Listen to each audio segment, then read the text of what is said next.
I'm no stray dog you can pick up, and I like my neck without a collar. Now get lost.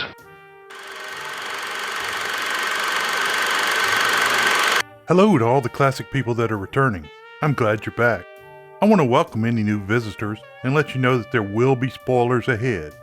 Today on Classic Movie Review, we are taking on the film noir, Kansas City Confidential 1952. I want to say thank you to Barry, Robert, Marion, Chris, David, and Margaret for your word. I love to hear from you guys. Keep sending it in. It is greatly appreciated.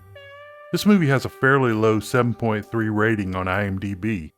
On RottenTomatoes.com, the film has 80% on the tomato meter and 76% audience approval. New York Times film critic Bosley Carruthers didn't like the film and said in a November 29, 1952 review, quote, "An uncommon lot of face slapping, stomach punching, and kicking in the groin. The standard manifestations of the virulence of mobsters and criminals on the screen is the only perceptible distinction of the new Edward Small crime film Kansas City Confidential. And the fact that most of the violence is committed by the hero, an ex-con, who is out to clear himself of suspicion of being involved in a big bank robbery, executed by a quartet of masked hoodlums, doesn't mitigate its ugliness one whit. What's more, the practice of brutality in the unenlightening dossier on crime is not confined to the lawless and shady personalities that almost exclusively people it. There is an obvious and sickening implication that Kansas City police are not only rough when they capture a suspect, but they exercise a wicked third degree. There is one character in this little rundown, supposedly a plainclothes cop, who is as nasty and sadistic in behavior as the hero or any of the thugs. This, of course, does not lend a climate of hope or moral uplift to the film, nor does it do any more than add to the viciousness of an exercise that appears designed, not to adulity, just to stimulate the curious and the cruel. The screenplay by George Bruce and Harry Essex is an illogical fable of crime, the direction of Phil Karlson is routine, and the leading role is bluntly acted by John Payne. Neville Brand, Jack Elam, and Preston Foster do not shine in other roles, except as drab exponents of the violence that suffuses and corrupts this measly film." Unquote. Crabby Bosley Carruthers didn't like this film, but the rating, especially on Rotten Tomatoes, belie another story. John Payne is great at playing a tough guy that's had some hard breaks, as he does in this film and in others like 99 River Street 1953. Payne is a good guy you want to root for. The movie has a great ensemble of bad guys, Neville Brand, Lee Van Cleef, and Jack Elam. I certainly wouldn't want to go up against any of these guys. Coleen Gray was as lovely as ever in the relatively short amount of screen time she received. Actors. Right, and I'm a Shakespearean actor. John Payne played Joe Rolfe, an ex-con who is set up to take the fall for the robbery of an armored car. Payne was covered in another tight little film noir, 99 River Street, 1953. Neville Brand played a cop-killing criminal, Boyd Kane. Brand was first covered in the excellent prison movie Birdman of Alcatraz, 1962. Lee Van Cleef was cast as Tony Romano, a womanizing wheelman. Van Cleef was first covered in the great western The Man Who Shot Liberty Valance, 1962. Coleen Gray held down the relatively minor role of ex-cop Tim Foster's, played by Preston Foster's, law student daughter, Helen Foster. Gray was first covered in one of the really great film noirs, Nightmare Alley, 1947. I will consider it her best role until I find something she has done better. Carlton Young had a pretty small role as Detective Martin, where he authorized the beating and torture of the prisoner. Young was first covered in The Man Who Shot Liberty Valance, 1962, where he delivered the line, "Print the legend." Preston Foster oddly played a character named Tim Foster. Foster was born in New Jersey in 1900. He spent some time as a professional wrestler. During the 1930s and 40s, he was regularly cast as a heavy or a tough guy. Foster worked on Broadway from 1928 through 1932. That was a tough year to get into the acting business, but he did. Foster was also a songwriter and an author. Some of his better-known films include 2 Seconds, 1932, Dr. X, 1932, I'm a Fugitive from a Chain Gang, 1932, The Last Days of Pompeii, 1935, Guadalcanal Diary, 1943, I Shot Jesse James, 1949, and Kansas City Confidential, 1952. Foster's last film role was in 1968. When he retired from film, he became the executive director of the El Camino Playhouse located in California. This move allowed him to act, write, and direct stage productions. Due to the luck of the draw, Foster became the first person to have a star on the Hollywood Walk of Fame. He died in 1970. Jack Elam played a career criminal named Pete Harris who was obsessed with gambling. Elam himself was an avid gambler and was very good at it. He was born in Arizona in 1920. Erroneous dates of 1916 and 1918 have been reported. As a child, Elam worked in the cotton fields picking cotton. At the age of 12, he was stabbed in the eye by a pencil while attending a Boy Scout activity. As a result of this event, Elam had a left eye that pointed to the side and didn't work. His eyes were heavily bulged, giving him one of the most distinctive looks of any actor. Elam attended Santa Monica Junior College before becoming a successful accountant. He managed the Bel Air Hotel, Samuel Goldwyn's studio, and Hopalong Cassidy Productions for a time. Eventually, doctors informed Elam that the eye strain resulting from detailed accounting work might cause him to lose his good eye.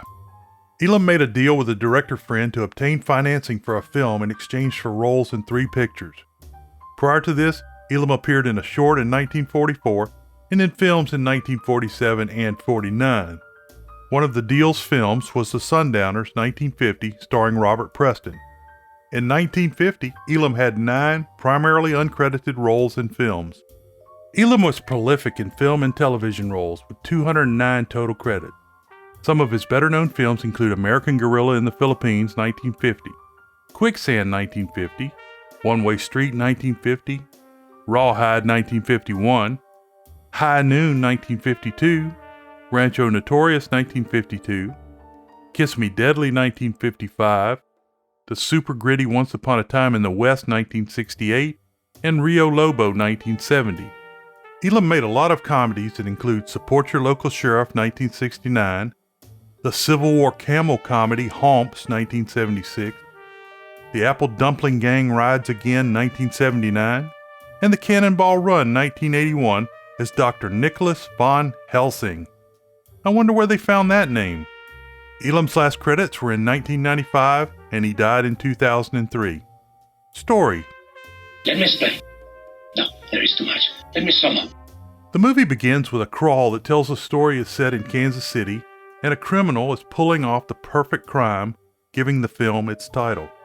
A man, we can call him Mr. Big, watches from a window as a line forms while waiting for the bank to open. Joe Rolfe, John Payne, parks nearby in his flower delivery truck. He goes into another store with boxes of flowers as an armored car pulls up in front of the bank. Mr. Big writes down which vehicles have come and gone. He has been keeping track for an entire week. The armored car drivers exit the bank with no problem. Mr. Big goes through his phone number list and calls Pete Harris, Jack Elam. Harris is a gambler that is wanted on a murder rap. Mr. Big convinces Pete that he wants to meet him about a job where he can make $300,000 and get out of the country. He tells Pete a hotel room number where they can meet that night. After dark, Pete heads to the hotel room. Mr. Big is waiting in the room. He puts on a mask and a hat. Pete is very squirrely and pulls a gun. That was a sucker move, burning down your boss. You had him all wrong. He never crossed you. But you're a guy who shoots first and thinks afterward. In your spot, I'd almost choose the cops. Mr. Big easily disarms and beats the bigger man. Pete decides to go along. Mr. Big says that everyone will wear a mask. Next, he contacts Tony Romano, Lee Van Cleef. Tony is a wheelman and has a problem womanizing. Mr. Big does the same mask bit, and Tony decides to throw in with him for the crime. The last member of the gang is Boyd Kane, Neville Brand. Kane has killed a cop and is very hot. After a sales pitch, Kane agrees to be one of the robbers. This all sounds a bit like Reservoir Dogs 1992, doesn't it? On robbery day, Joe makes his flower delivery right on the mark. The armored car pulls into the bank for the money pickup. Joe leaves the area in his flower truck. An identical flour truck pulls in with 4 masked robbers. They hit the guards with blackjacks. They snatch the money and get away cleanly. The police put out a bulletin that describes the robbers as using a flour truck. The robbers drive the car into the back of a moving van, allowing them to get past the police. However, Joe is pulled over by a swarm of cops. Cops are a little rough on Joe. Why'd you drop the ball? Come on! But he only has flowers in his truck. In the van, Mr. Big hands out a set of kings from a deck of cards. He gives each man a torn king card. He says if he can't make it to the payoff, the cards will identify each man to whomever comes with the money. The 3 hired criminals want their money immediately, but Mr. Big pulls a gun and forces them to stick to the plan, mask and all. Mr. Big gives them some clean money and tickets to different countries. He then has each of the men jump from the truck. Martin, Carlton Young, is the main cop grilling Joe. Joe is an ex-con, having already spent a year in jail. Captain McBride, Jeff York, who arrested Joe on the first rap, is in the room also. Joe says he doesn't know anything about the robbery. The insurance man, Andrews, Howard Negley, offers 25% if he tells them where to find the money. Joe has a good war record, and his boss fires him in the interrogation room. Pretty good soldier, too. Bronze Star, Purple Heart. Try and buy a cup of coffee with him. Came back, resume his studies at night. Why? Why, I ask myself, would a man with such training want to take a job outside his line? Set up a touch for over $1 million, that's why. I got the job through the probation officer. You can ask him. Mr. Collins, did I ever give you any trouble when I worked for you? No, Joe. Not at all. But I'm afraid I've got to let you go now. McBride tries to beat the truth out of Joe. They keep working him over as the news reports that the ex-con is guilty. Martin stops the beating because the police have found the robbery car inside a moving van. They say sorry and throw the beaten Joe out of jail. You're sorry. These things happen. Thanks. For nothing. Go on, be it. Maybe you didn't hear what I said.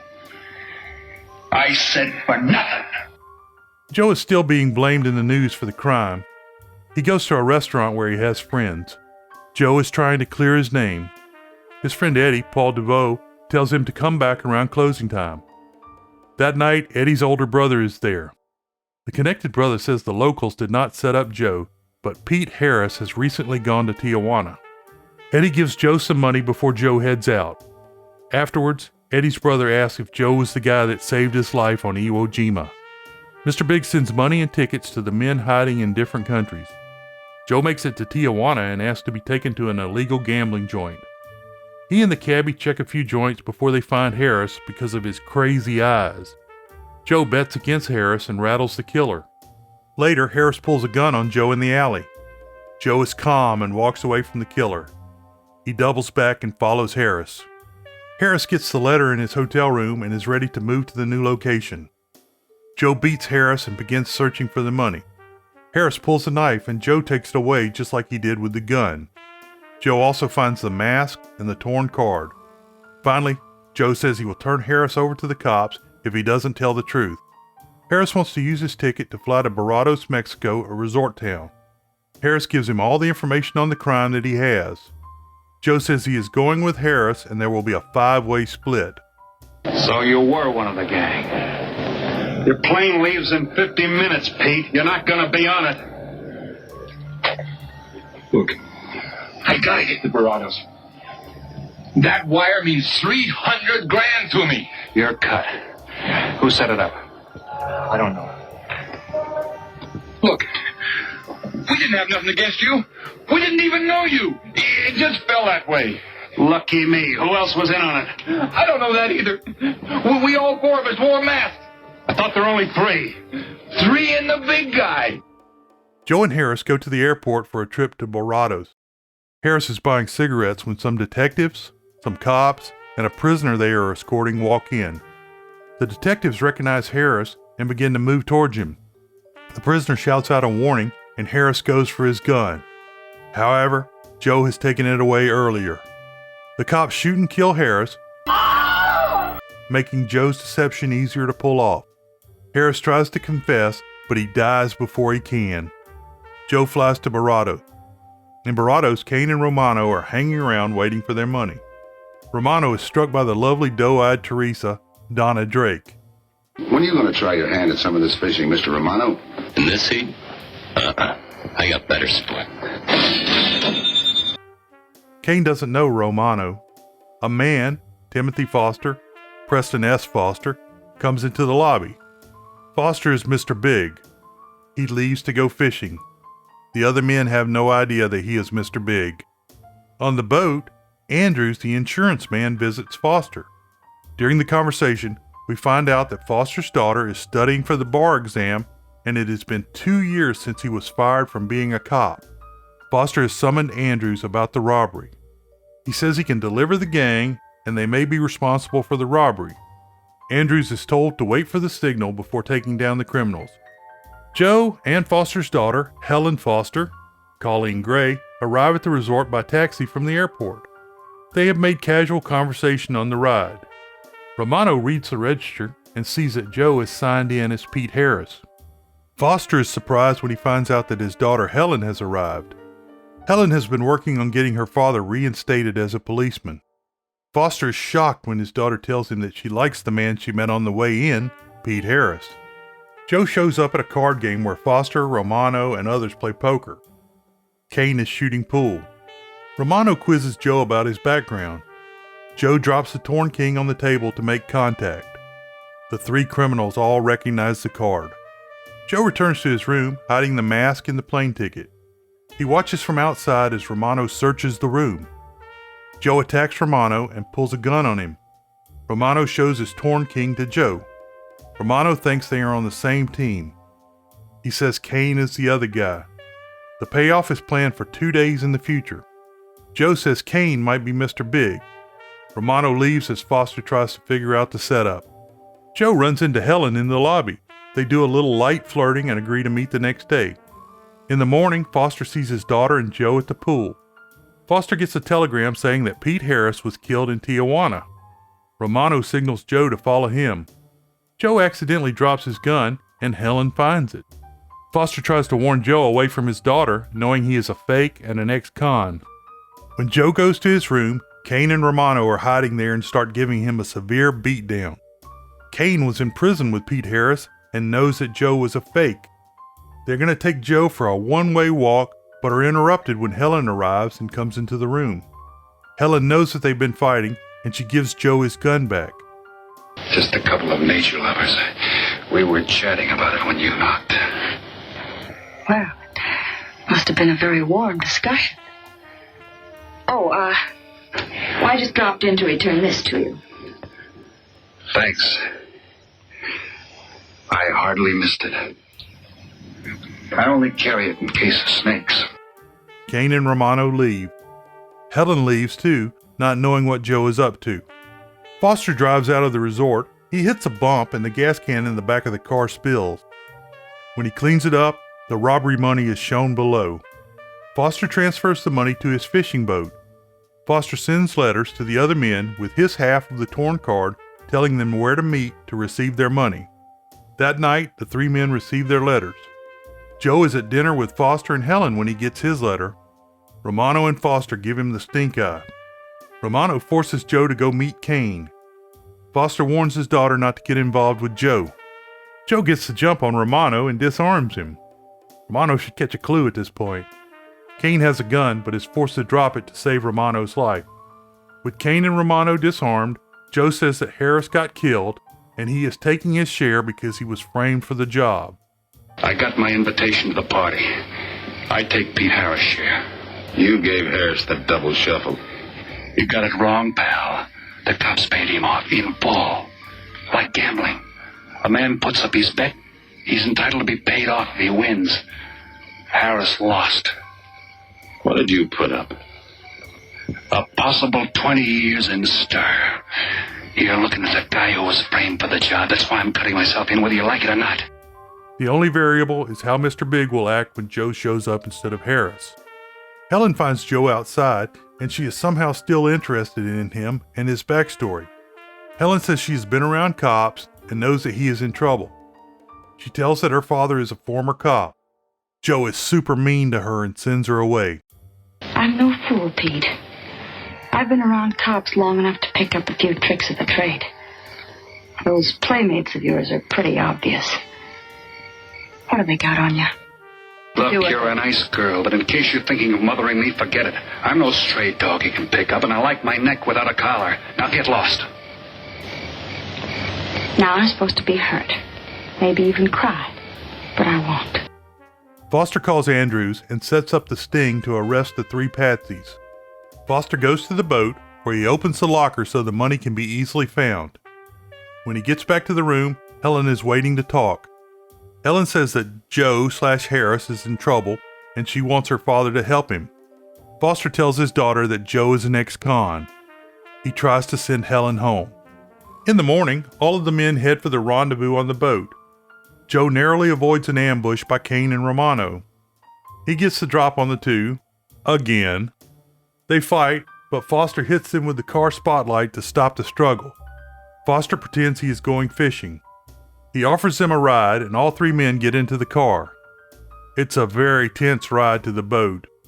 Joe lights a cigarette and can see in the reflection that Romano in the back is holding a gun on him. Joe asks Foster about being a former cop.